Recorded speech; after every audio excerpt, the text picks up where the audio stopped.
All right, so I put, so there's the schedule. We're here starting late because of CCDC, and that's going to happen again on December 1. But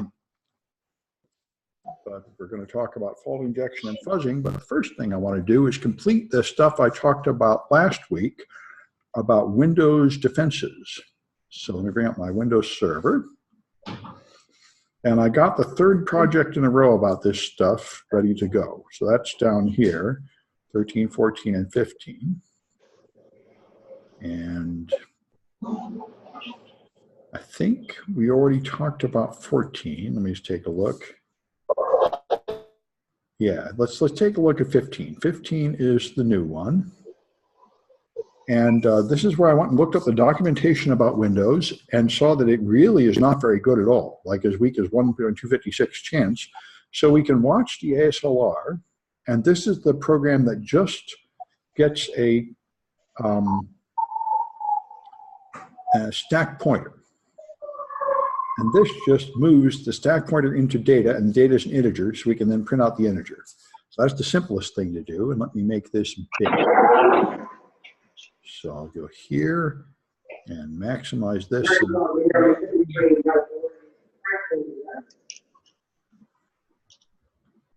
All right. And let's go to 127A, I think, has this program. I called it ESP3, and it's here. So I can do ESP3.exe, and it prints out the value of the stack pointer. Let me move my window so that's more visible there. All right, and if you run it again and again, it keeps changing randomly. So that's the point of this. Now you can compile it without ASLR by doing, it's in the linker. You change dynamic base to be no, and then you won't have address space layout randomization. So that one should always be the same. Let me just do the ones then. It's not in that folder for some reason, but that doesn't matter. I can put it there. All right. Yes. And because that broke the chain, so let's copy the rest of this junk and paste it in. There we go. Well, fatal error. Okay. Let's see what's going on. Oh, probably maybe it's already in here. 4.exe. Nope. Okay. Let me find out what's going on. ESP4 has a CPP but nothing else. Okay. So what's the deal? I should be able to compile it. Compile it with the /C switch will compile only. All right, and now of course copy and paste is going to stop working. Okay, there we are. My bad. All right. Now I got to get on a helmet and maybe a cam. What's going on here? I'll just maybe skip on something else if this is going to give me too much trouble. All right. Let's fix the font problem. All right, include IO stream. Yeah. Main. Beep, beep. There's a Have a counter. No, include path set. Exactly. Pardon me. No, it's okay. My bad. I'm not seeing anything wrong here.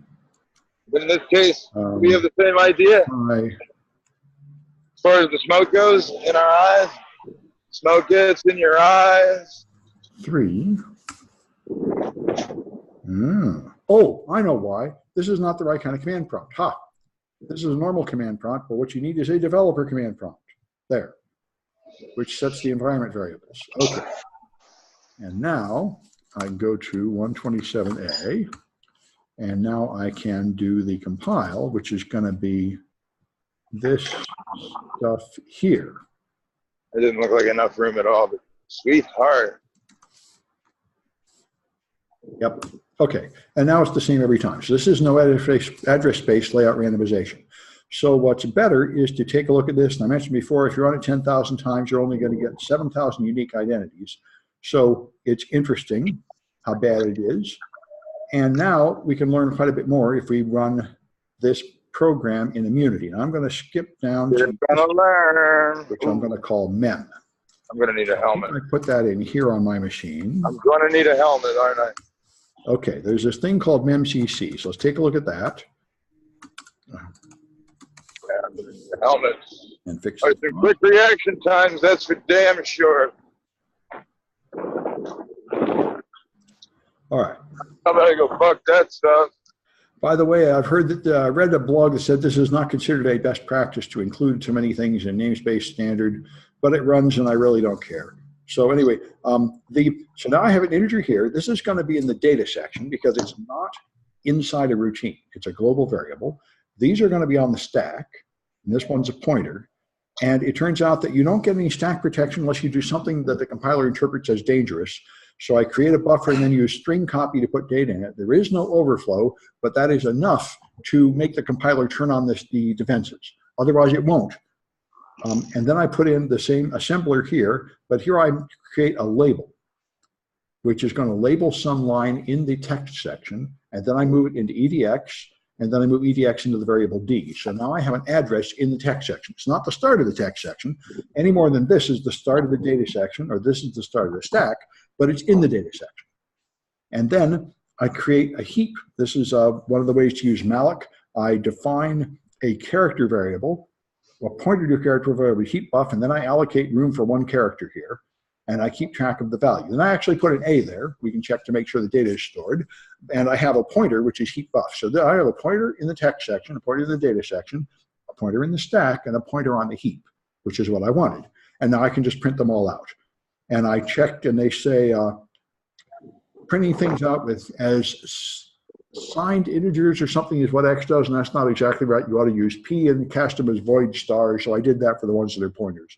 Anyway, then I printed out the stack, which is more like it. Now I define a pointer. P points to where I is. Now I is the local variable on the stack.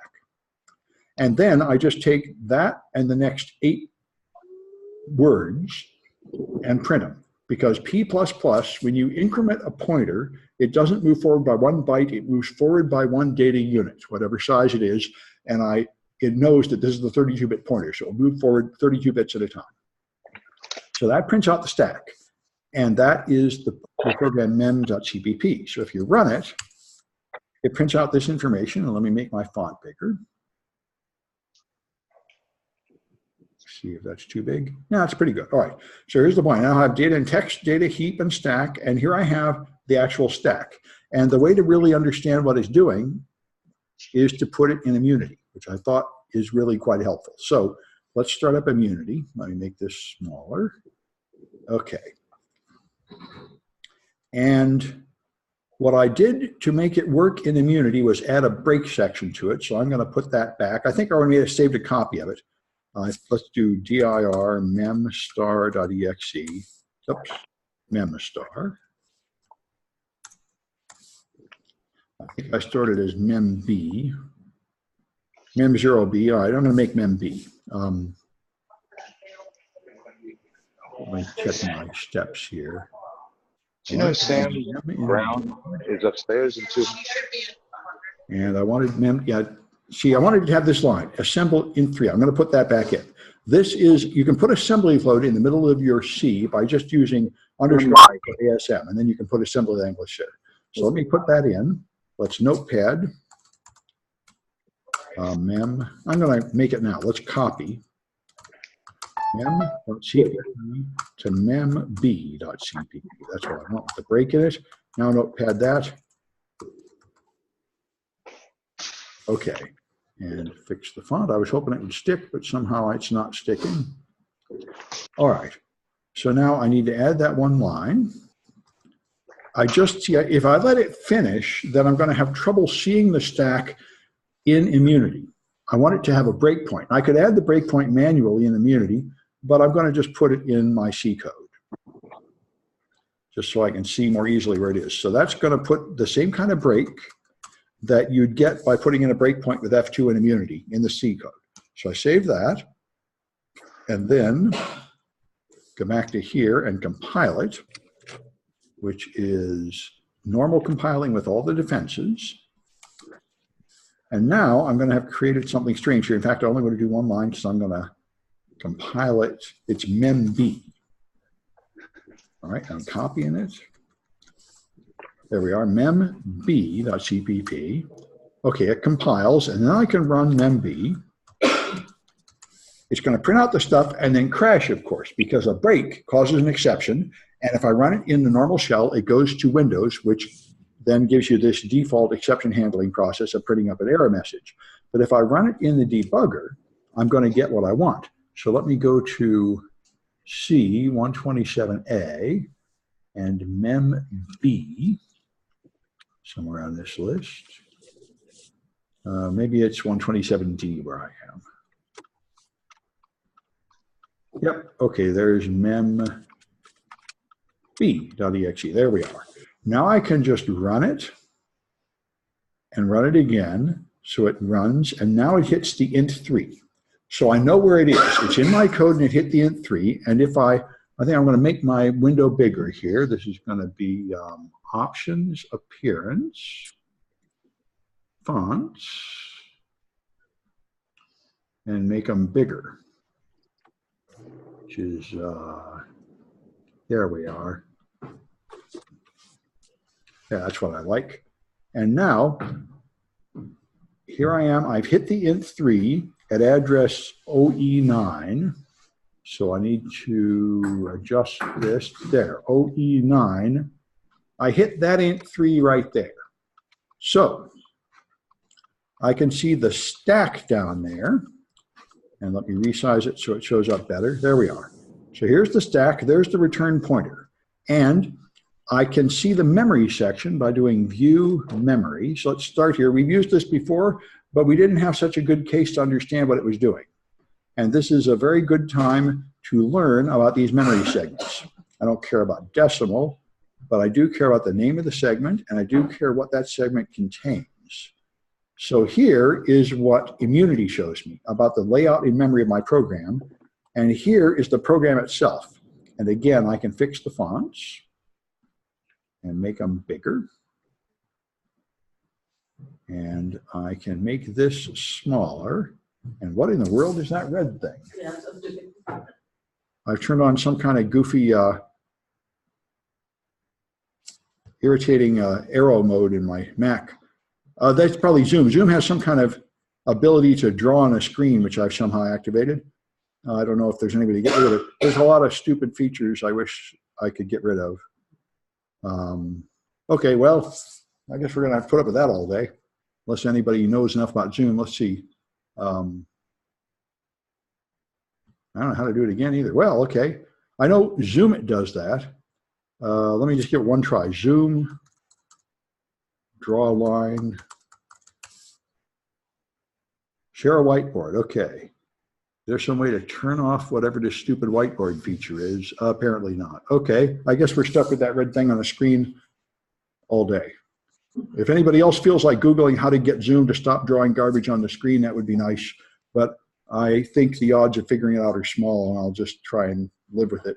You're not going to just guess the pause key? The pause key? Yeah. Pause share? Doesn't do anything. Oh, no, that's us. Let me turn this off. Doesn't do anything about this stupid red thing. No, people are always, tech people all have ADD, so they invent bizarre features and turn them on, and then I wish they would just knock it off. If there's just a button to turn off everything new, I would just leave it that way pretty much all the time. Now, there's a way to get this thing, there we are. It's showing, all right, this will probably do. So, now we can compare what these two vendors are showing. So here's the edit and text section, and here's the text section. Text section is 11A 100,000, and you see it's 11A 1033 in that section. Here's the data section, which is here, 11BB, and the address starts at 11BB as it should. The heap is at 1396, and the heap does not show up anywhere here, but there is a section at 1396, and here it is. It's not labeled at all, but that's the heap section there. It's just labeled as private. And the stack is 0EEFB, or perhaps an F8, and that is here, stack of main thread. So all those areas are there, and here's the actual stack, and you can compare that to what you see in immunity.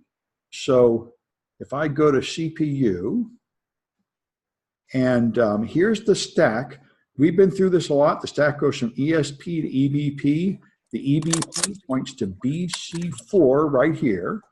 And that is the stored base pointer, EBP, from the stack frame. And here's the return value. The return value always points back into the text section. So let me bring this back so we can compare these things. Okay. And shove it over here. That'll probably, it's still too big. Let's see if I can shrink it without it taking it off the screen. Oh, there we are. Good. All right. So now, the text section is at 11A10. And that's where this is. That's the return pointer. That points to the executable code, which is always in a text section. EFFC is near EBP. That's on the stack, EFF.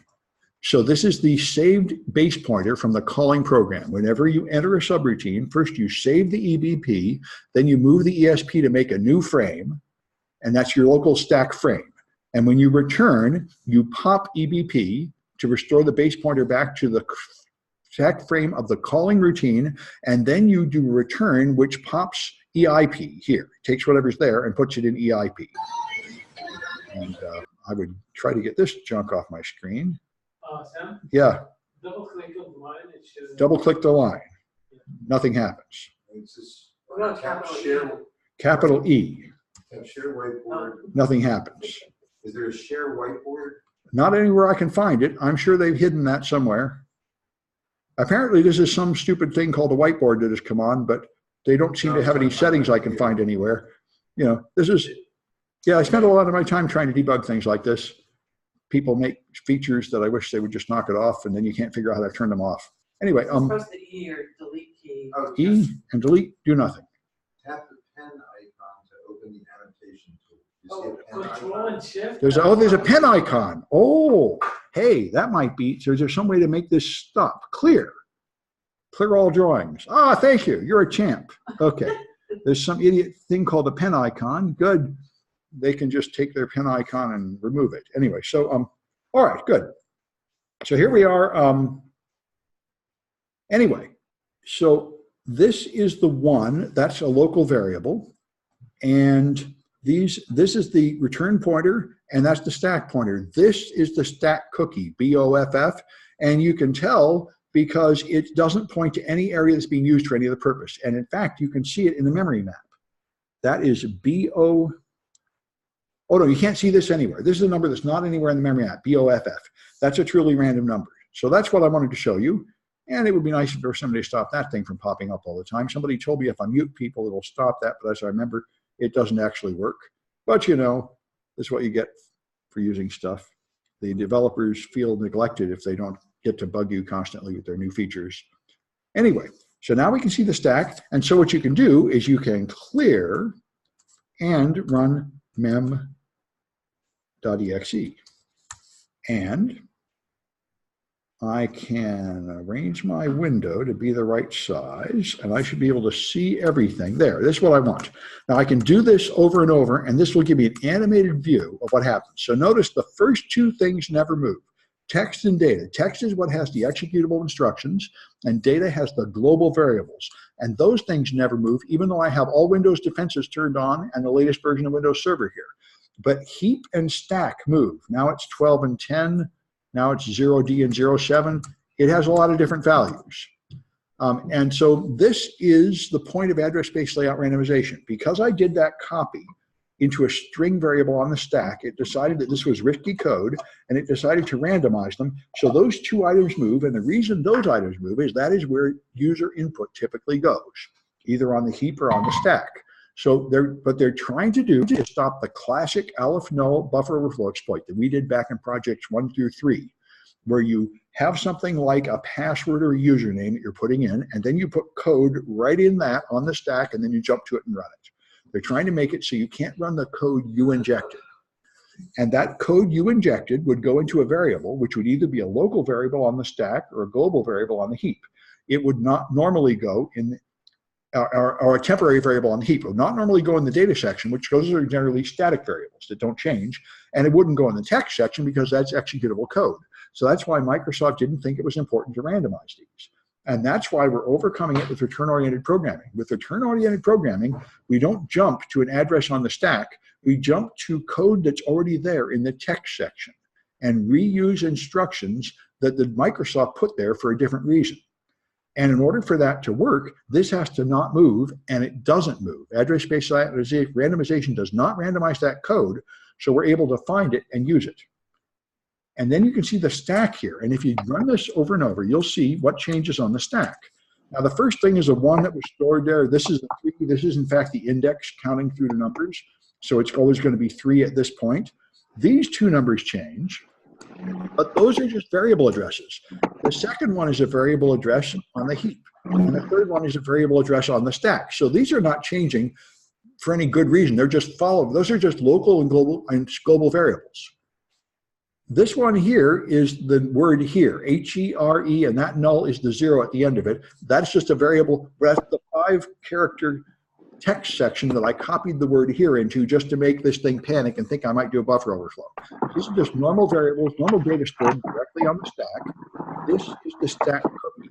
And you can tell because it is an address that points to no section normally, and it's random every time. Now it's FE11. AE0016, that's the stack cookie. That's a number that is composed of many things to try to make it random. They take several different timers and XOR them together and XOR something else to try to make some unpredictable thing. That's the point. So you can see the stack cookie protection. And you can run this thing without the stack cookie protection. That is what I call M0. Just compile it with no protections, which is just the same program with this junk, no link dynamic base no, and GS minus. GS minus turns off the stack cookie, and dynamic base no turns off address space layout randomization. So that is mem0. So let's try that one. Mem0. Okay, now if I run this one over and over, notice nothing changes at all except the heap. And the heap moves, I think, not as a security measure, but that is the point of the heap. The heap is a temporary transient storage mechanism where it takes whatever MAM is available, you use it, and then you return it later. So I don't know why it's not always the same, but it certainly, I think it's not for any security reason. I think it just picks whatever RAM is conveniently available. And so the only addresses that change down here are addresses on the heap. They all start with 7 because the heap is 7.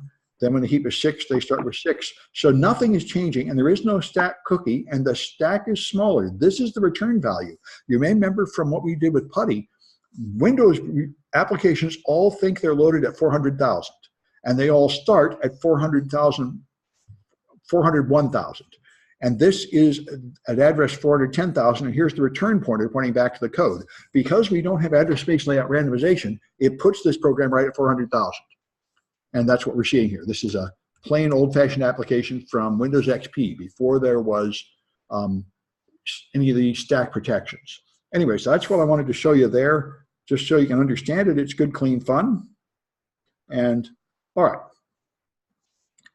And by the way, the stack is smaller by 1 word because there's no stack cookie, and it's smaller by 2 more words because the here is actually stored above this on the stack because the order of variables changes when you turn on the stack protection. And without the stack protection turned on, it cheerfully put an array right at the top. But when the stack protection is turned on, it moved the string variable to the end. Like you see, the order of variables is chosen to be hopefully less dangerous. So anyway, that's the point of that one. And I put it there so you can play with that stuff just to understand more about how memory is actually used. And today we have a relatively simple topic, but important, which is fuzzing. Yeah, so let's go up here. All right. So I think that irritating thing is going to go away in the fullness of time. If I hit that button, perhaps it will pay attention, and then perhaps it will ignore me. Anyway, so all right, so if you want, fuzzing all started because back in long ago, the 70s or 80s, early Unix developers were writing code and connecting over like a 300 baud modem over a phone line during a thunderstorm. And the phone line had voltage surges and caused random bits to change, and the program crashed. And they said, wow, because it did fuzzing by flipping random bits. And they said, gee, we should try this. We should find vulnerabilities by deliberately injecting faults into things, which turns out to be an extremely useful technique. And in a higher level, Amazon uses this, and so does Netflix. with the Chaos Monkey. They told other developers, look, we're Netflix. We want to stay up no matter what happens. If a power goes down somewhere, if a server crashes, if a hard disk crashes, we want to stay up. So we tell our developers, write your code so it can withstand a failure. But then they don't listen to you and they don't do it. So they added a special component to the network that breaks things randomly. It breaks network connections. It turns off servers. It corrupts data randomly. They added it in, called the Chaos Monkey, so that it constantly happens. They said, this, you might think this would lower our availability, but it made it much more available because now everybody really has to do what they're supposed to do. If you make something that runs on a server, there has to be a backup server. If you get data, you have to check it. You have to just always think, what if this goes wrong? Have a failover. And the end result is now everybody's used to it. So the Chaos Monkey is just running all the time, breaking things, making your network work better. So anyway, it's the same thing here. So you can eject faults, you can put in funny voltages, and this is what QA people do among their many tests. QA people, now Microsoft didn't like this because fault injection is a random process. What Microsoft liked was code reviews and other things where you have a unit tests where you say, we're going to try these 10 test cases and make sure they work. Then we're going to stamp the approval. This is a good product. And they like things that are all logical and organized. And they don't like fuzzing, which is random because you never know when you're done. But they got humiliated like crazy by Laurent Gaffey, who totally found 2 0 days in Windows Vista within an hour or a day of them releasing beta copies of Vista. He found a blue screen of death, a single network packet, and Microsoft passed it and apologized and actually published the source code. And so he found another one, and the next version came out and said, Microsoft is idiots. Their secure development process is a lie. They're a bunch of bums. He spewed venom all over, and they said, okay, I guess we're convinced to start fuzz testing our stuff. He has demonstrated that fuzzing will pick up vulnerabilities that our orderly logical procedures are not picking up. So when you design something, you can generate network traffic, and then you add faults to it. Just flip some of the bits on the way here and see what happens. And then you want to monitor to see if the server does something wrong. And if it does something wrong, how important is that? So you select you can have a dumb fuzzer that just randomly mutates things, and that is very inefficient. It will just send many, many packets that all attack the same line of code, so just get enough results to the same thing. You can have a smarter fuzzer, which carefully tries to test all the edge cases, because in practice what happens is somebody writes code, and it takes like network traffic, and then it handles the network traffic. Well, it's TCP, I put it in this module. It's UDP, I put it in this module. It's ICMP, I put it down here. And they might, and that code is constantly in use. So they'll get the bugs out of that code, but there will be some other case that almost never happens, which they won't really test very much, and that's where the bug will be. This happened to the virtualization component running all the cloud servers. Kimu had a vulnerability, came out about a year ago, where you could totally take over one virtual machine from another, take over the host from the guest. It was a buffer overflow in the floppy driver, because all the virtual machines had a floppy simulated by default, which everyone had forgotten about 15 years ago. And it had a vulnerability which nobody paid any attention to or cared about, because everyone quit using the virtual floppy long ago. And that's where you find it. Some poor code that nobody even thinks about. So you want to carefully find some kind of request that will try everything. And then you add more data to it. Like you see the cookie here has weird stuff just added in the middle of it. One thing that's often done is, instead of putting in random characters, you duplicate a valid character, because you want to see if you can have a buffer overflow by hitting the length. And if you put in random characters, you're likely to get something like a space or a carriage return that will terminate the string and not really test it. So you can make these things manually in the text editor and then just play all those packets at the server. That's fine. So of course, the best results, because you have a human intelligence designing it. Automated generation is easier, but sloppier. Another thing you can do is take live capture, and you could even deliberately alter the running traffic on a real live network. Or you can make fuzz generation with random changes. There are open source apps make this easy, because if there are the type of fuzzer where you actually modify the source code to add extra hooks and then recompile the source code so it can test, go here, go there. That's of course the best way, but it requires you have access to the source code, which is probably fine if you're developing it or if it's an open source app.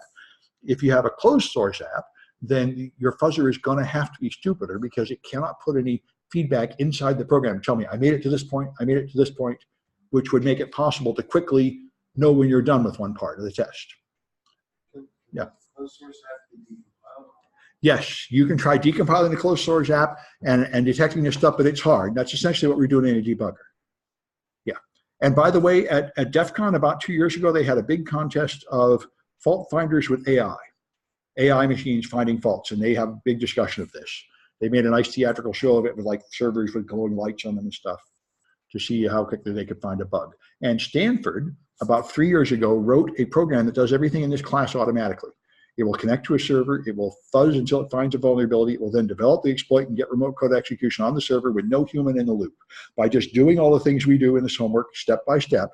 But the program has to be willing to restart from a crash about 2,000 or 3,000 times, because that's what it would take, right? First you send thousands of inputs until you get it from crashes, then you try to crash, you try to see if you can get control of the EIP, and you can't, so you try the next one, it takes a while. And so it has to like meekly crash 1,000 times to restart without giving up and informing the administrator or anything. But that's the way. Anyway, so all right. So you have modification engine that will then inject things, injecting into elements. And like I say, you don't want to alter the delimiters. So here's a valid HTTP GET request. And so what you do is you would add other characters like EYE to some string like EYE 200 and 1003 and just put it in the middle of each text string. This will make it longer and it will add code that will not break it by breaking the delimiters. So that's the plan there. All right. You can repeat existing characters instead of injecting new ones. Is another way to do it so that you bypass filters in case there are forbidden characters. There's another way to test to see if making things longer will make it crash. There are many, many examples of this. The first version of Chrome had a simple overflow. All you had to do was save a web page, and if the HTML file name was longer than 200 characters, it would die. There's a bunch of them. This kind of thing happens all the time. It's very easy to do and see. You often do it over the network. Now, if you're going to send modified network packets and do network fuzzing, which is one common type, then you've got a problem because of the Nagel algorithm. The Nagel algorithm tries to improve network traffic by not sending small packets and instead grouping them together to send them all through one connection.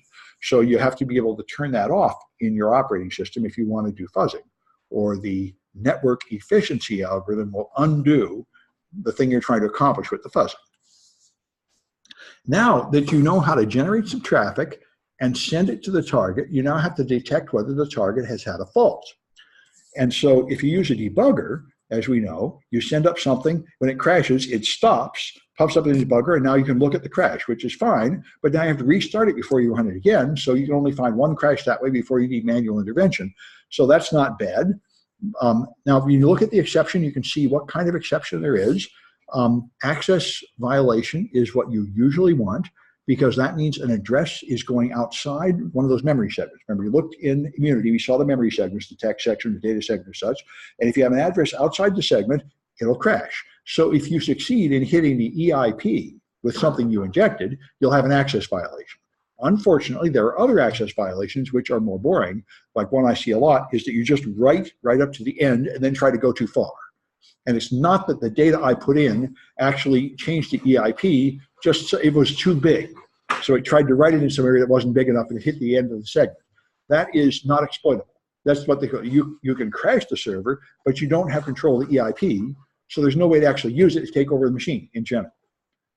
So anyway, access violations are your most likely one. Microsoft actually makes a plugin for a WinDebug called Exploitable that will give you Microsoft's judgment of whether this vulnerability is exploitable. Because, you know, Microsoft, until maybe Windows 2000, Microsoft's ambition, all these hackers should shut up, stop researching vulnerabilities, just get rid of them, pass a law against them, and everything will be fine. And they finally, around 2000, around the XP or so, when Bill Gates wrote the Trustworthy Computing memo, they said, you know, we're just going to have to get over it and admit that our products have faults, and we're going to have to keep having patches and updates, and we're going to have to pay people to find the faults and then pay people to fix the faults, and we're just going to have to change our business model. Because remember, before that, Microsoft sold operating systems like cookies. You buy a box, it would have Windows 95 in it, you pay them some money, you put it on your machine, and the transaction is over.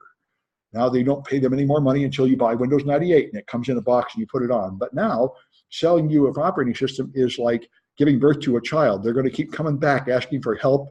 I need more patch. I need an update. I need sort. And you're like, but you're not paying more money. Why am I doing all this work for you? We have to somehow change the business to where you joined a subscription. We have to pay every month. That's why things like Office 365 are much more logical. It is a much more fair representation of what's really going on when you buy an operating system to say you have now joined a club and you have to pay dues every month, than to say I've sold you something and the transaction is over. That is not really true at all anymore. So anyway, yeah. Does that motivate Microsoft now, since they're on subscription based, to actually? Of course, yes. They moved to subscription based as much as possible. That's why they said Windows 10 is the last version of Windows. They will not have updates. They will just constantly update Windows 10 every month or so. And the auto updates will be turned on. And I think they would like to have a subscription-based model of paying for it, although they haven't gone there yet. But they have gone there for Microsoft Office. And I think the next step, which they're totally planning for, is everything will be in the cloud. They'll just have something like a tablet or a phone, and everything will pretty much just be in the cloud. All you'll really carry around is a browser. That does make a lot more sense. I mean, why do I even have local storage, local applications, local vulnerabilities to patch? Why isn't it all just in the cloud? And all I have is a thin client here. That's a much more secure model, a much more maintainable model. Yeah. That's a great model. You're thinking on a Western perspective, throughout the world. Not everybody has the resources to pay that monthly subscription. So what does that mean? Yes. Go to that model. Well, that's one issue. If you go to third world countries, or some people are poor, they can't afford to pay for the subscription, and that'll be a problem. So another thing also is they might not have good internet access. And a huge problem has been your internet access is not really good enough for the cloud services to work. So it is a problem, and they'll have to do something about that. But but still, if you just want to deliver, say, Microsoft Word to 1 million people, it would be far cheaper to do it in the cloud than to do it one by one.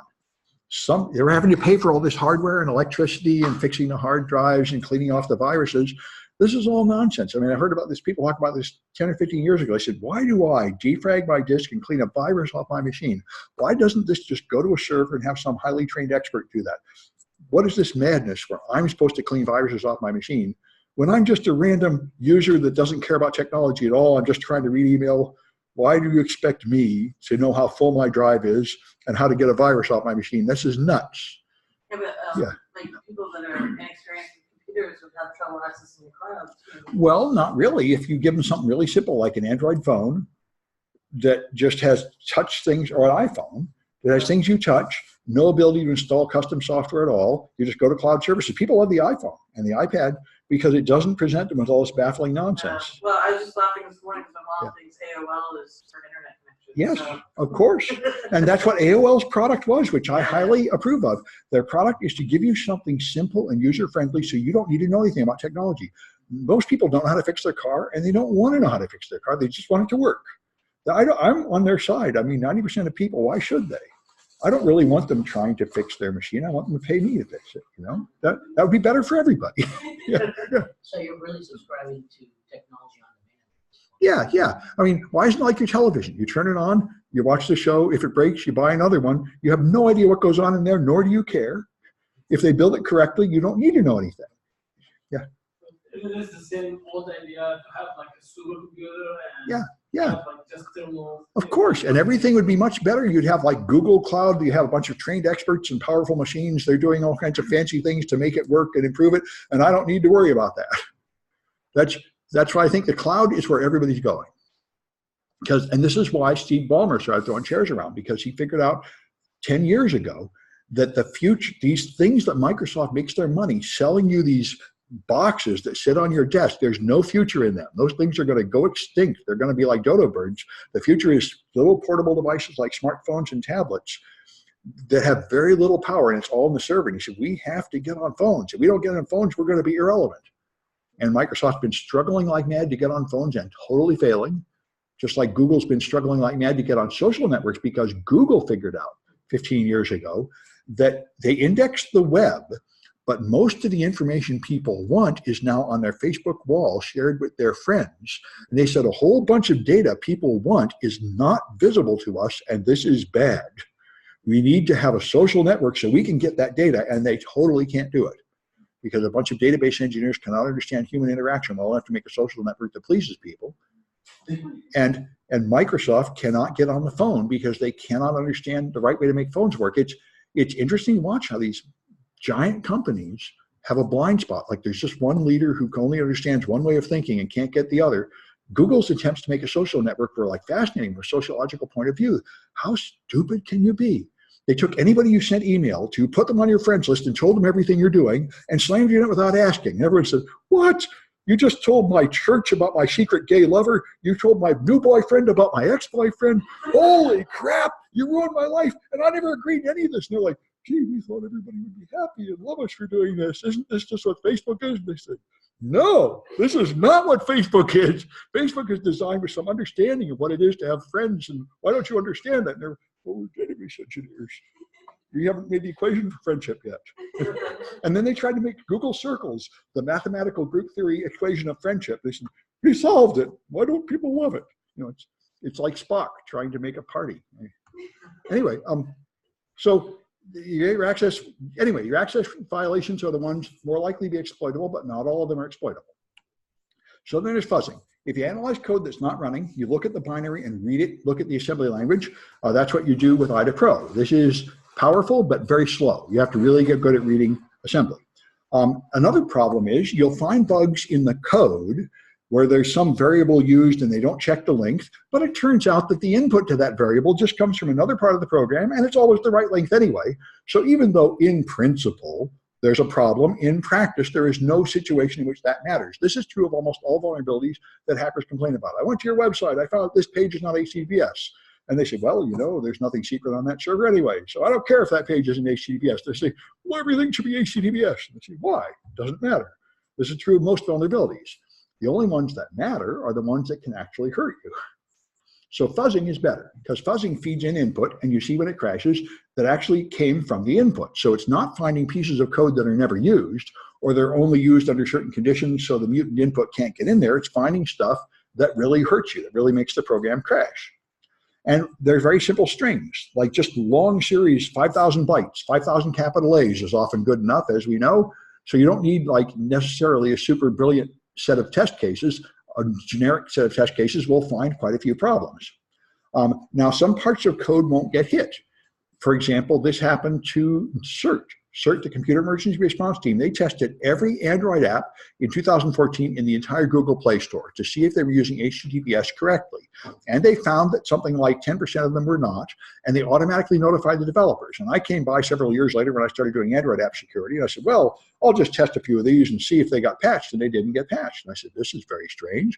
Then I tested ones that weren't on their list, and they were vulnerable, and CERT didn't find them because CERT did not manually test 90,000 apps. They made an automated program that would run Android, and it would load the app, and it would then click on the buttons, and then measure the HTTPS connections, and it would flag them if any of those HTTPS connections were not broken if you changed the certificate to an invalid certificate. So they actually complained about a bunch of apps that did not have a problem because they made a connection, didn't verify it, but nothing really came over that connection that mattered. And the actual login and user data was verified.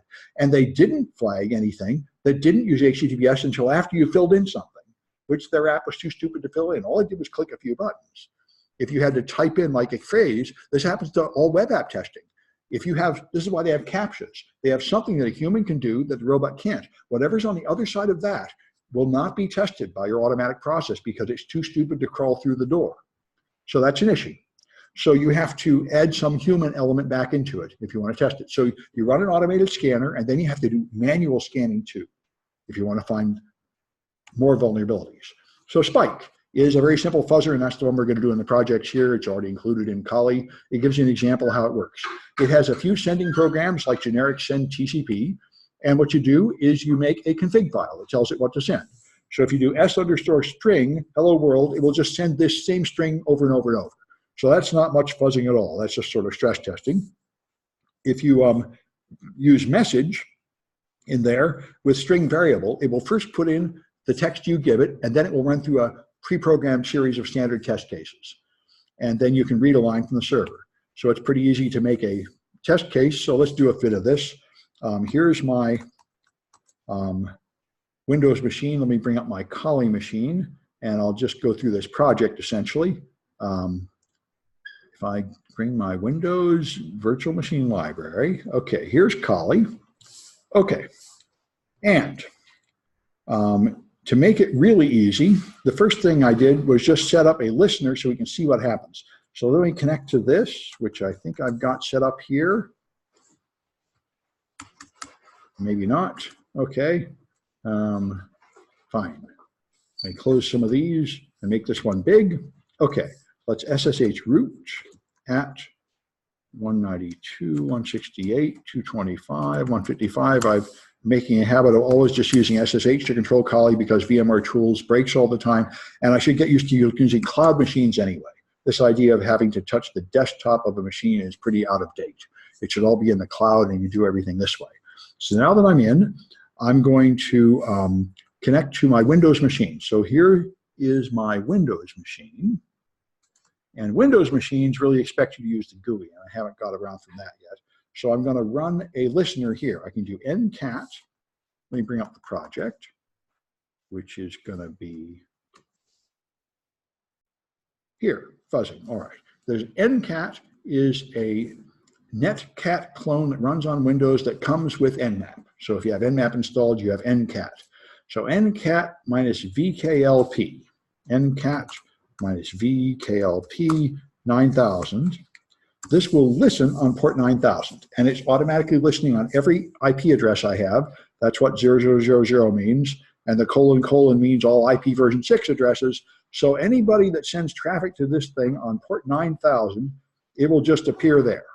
So let me, yeah, it is some project, whatever this is, 16. Oh, 16. Anyway, so now I'm going to send traffic to it. So I want to go here and control my nmap machine. So I'm going to start by connecting with ncat and nc. I need the IP address here. So let's see, here's a command prompt. I can do ipconfig. Like more. Okay, it's 192.168.225.205. Okay, 205.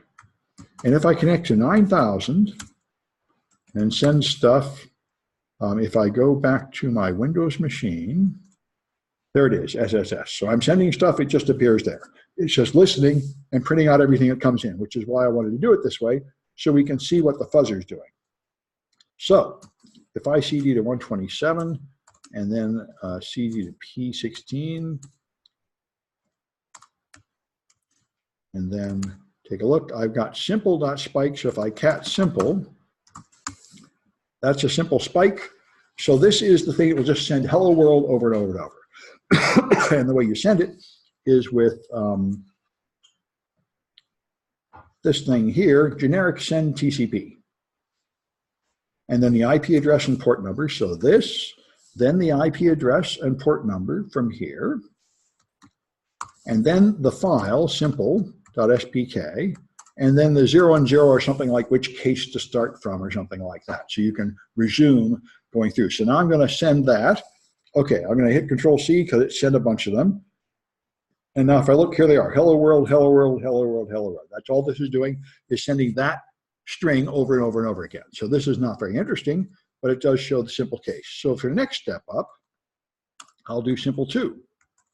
Simple 2 just puts variable and then says hello world. So if I run that one with simple 2, you see, first it sent hello world up here, and then it tried sending generic attacks. And the first thing it does is send something like 5,000 A's, and then it sends some other number of A's with some dots in it and stuff. This is the generic stuff. First 2 are thousands of characters long. Then it tries directory traversal to go to ets.host, .. all this jazz. Tries a long list of things. Here's something that tries to reach the password file and put a null byte at the end to terminate it. It has a whole series of strings which try to do things in case this input should be misunderstood. So that's, you can see what it's doing there. All right. Now we might as well attack a vulnerable server because ncat is not very vulnerable. We might find a bug in ncat, but we're not likely to. Ncat is reasonably secure. We might as well go to this Vuln server, which is, of course, very insecure. So if I run this, it's now listening on 99.99 on that same IP address. So if I go to my Kali machine, I can send it to on port 99.99, and that will hit Vuln server. There it goes, and you see it made many connections, and none of them crashed it because that's just sending hello world, hello world, hello world. So I need a better configuration file if I want to fuzz this one. And you may remember it has a trun is the command that gives you a vulnerable activity of this one. So I actually have to send trun space and then a variable.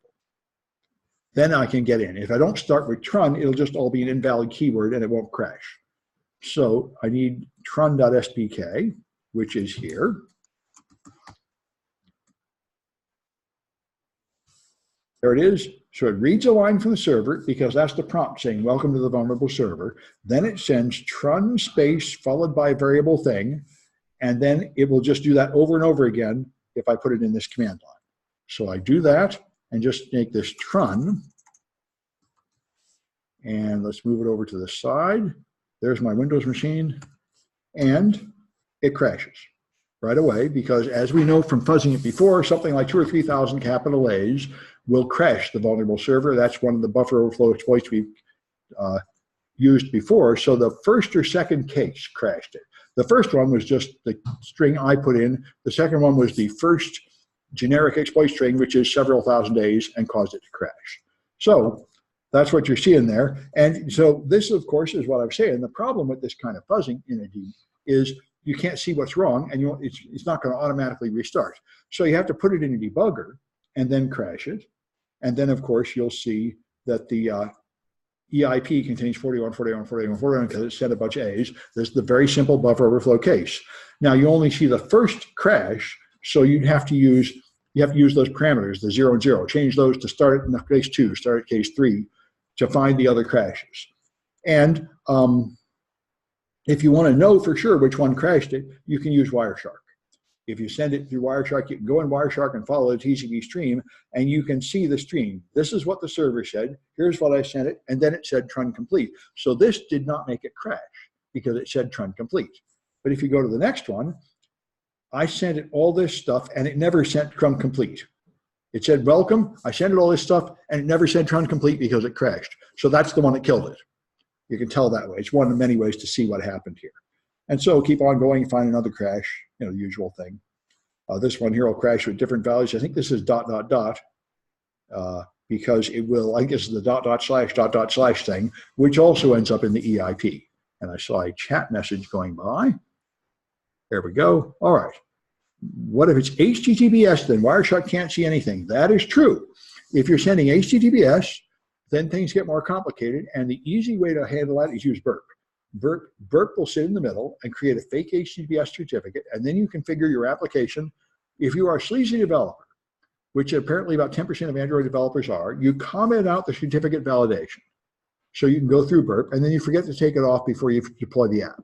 That is the sleazy way. The better way to do it is to install the burp certificate as a trusted certificate on your test machine. And then your test machine will cheerfully encrypt your stuff in a way that burp can open it. And you can test it, but when customers get it, it won't have a certificate on that machine. This is why I say one of the more common vulnerabilities is failing to test HTTPS certificates, because it's handier to test your app this way because you can man in the middle HTTPS and look at it. And when you deploy it, your customers will use it. They won't think anything's wrong. They'll connect to the real server. It'll work. They are unaware of the fact that it'll also connect to a fake server and accept it. So it's one of the vulnerabilities that passes from a lack of security audits. And I'm going to be giving a talk about this tomorrow at the Pacific Hackers. This is a big problem. Managers are not knowledgeable enough about cryptography, so they let developers do cryptography theater, where they just make something look scrambled, and the manager says that's good enough because they don't know enough to know what it should be.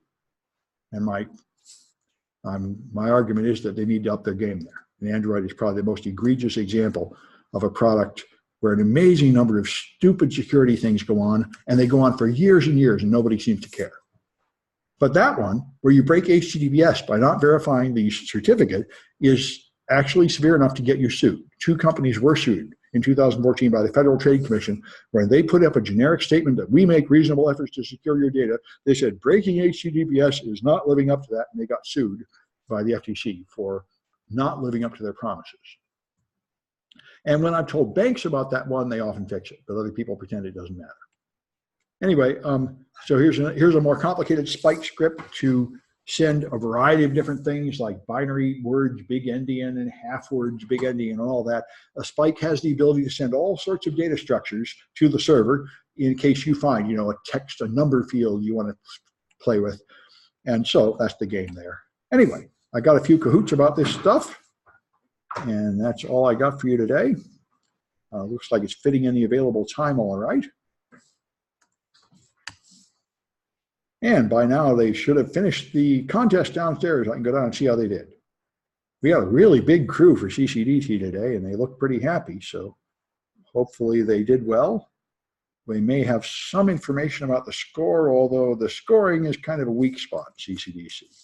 It tends to be like homework where they expect you to tune in like next week to see the score, and that's not exciting enough in my opinion. It's not like football where you know who won.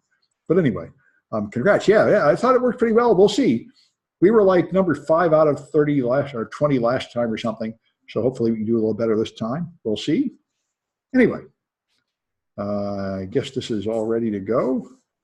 I need a text document to record the winners, and that'll do. And we need to hear the glorious music. There we are. Okay. I'll save this someplace.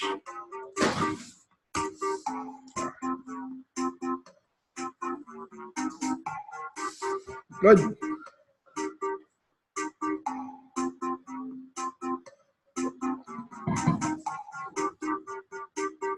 Six people online and maybe 5 in the room, so it could be 11, but I think there might only be 8 that are still awake. Oh, I see another chat message. You're back, come back. There we are. What heck? Well, I record everything. That's a good question. I don't know, I might record the Pacific Hacker Talk. I hadn't thought of that. I guess I'll take my stuff. I guess I should. I didn't think of that, but I should. I'm glad you bring it up. It's not a hands-on workshop or something. Those don't record very well. It's just like a 1 hour or half-hour talk or something, so that would be a reasonable thing to record. All right. Guess we're about ready here. I'll give it another 5 seconds. What's that? Can't hear you. I'm hearing public and online. Public and online. Public? I'm here and I'm watching. Oh, that's fine. You're 2 people. Good.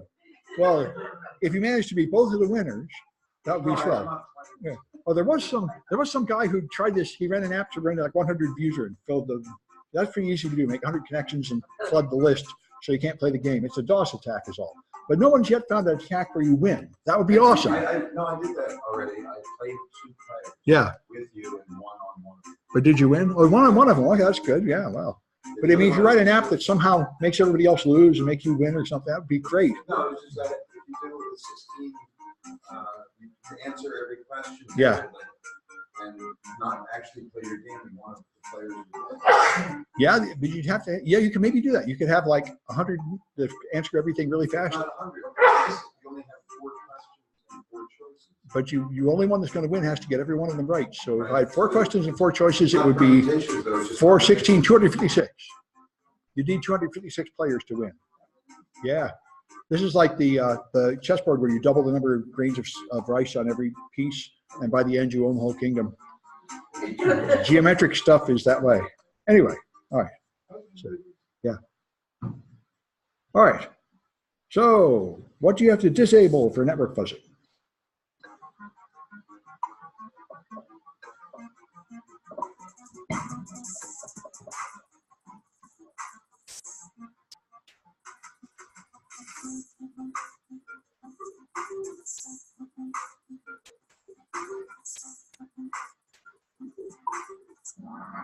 You have to get rid of that Nagel algorithm. I see another chat message.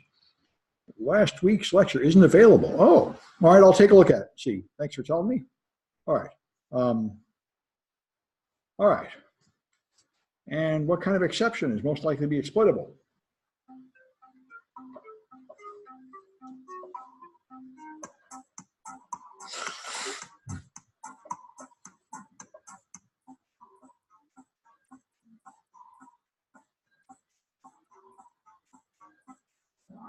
Active violation, because it might mean you gain control of a register. All right.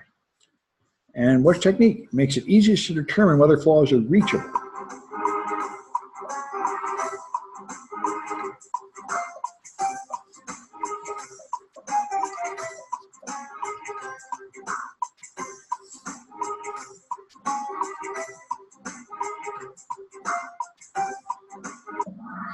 Fuzzing, that's the good thing about fuzzing. You're actually sending input in. So when you hit something, that means input could get you there. You don't waste your time on bugs that can't be reached.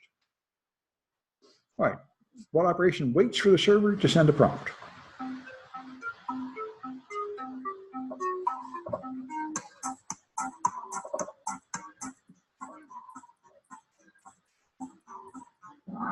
Let's read mine. Okay, good. All right. Well, these are the glorious winners. Louise, that's a real name. Maribel's a real name. And K-Chan, I'm not so sure about. Could be a real name. Could be first name K and last name Chan. That's reasonably close. All right. And so that's it. This person said that last week's lecture video doesn't play. That's... Yeah, I sent an email about that too. Oh, well, I didn't notice it. Let me see if I can figure out what's going on. This is the wrong page. That's not going to work. Let's go to 127. Well, maybe I just made a mistake. Hopefully that's it, because I don't think I kept, it might still be in my trash bin. Let's see, this is November 10, that would be November 3. And it looks like it's there.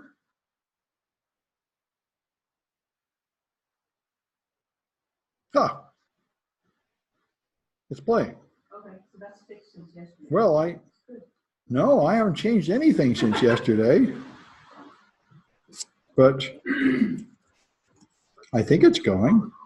Yeah, it's going. Yeah, it didn't do that last time. So Well, I didn't change anything, so it must be some kind of problem at Google or something. All right. Well, I won't fix that problem anymore then. Unless it breaks some more. Hi, Sam. K-Chan. Good. Okay, good. All right. Good. So, that's weird. I still get this video unavailable. well, that's a little disturbing. It works here. Maybe it only plays on my machine. I'll try a machine in the lab. Or anyway, I'm going to shut down the share and go to the lab, and let's see if I can figure out what's wrong with that video. Thanks for the lecture. Okay, good. All right, farewell, folks. I'll see you next week at 1. So let me go to the lab for a little bit, and then I'll probably go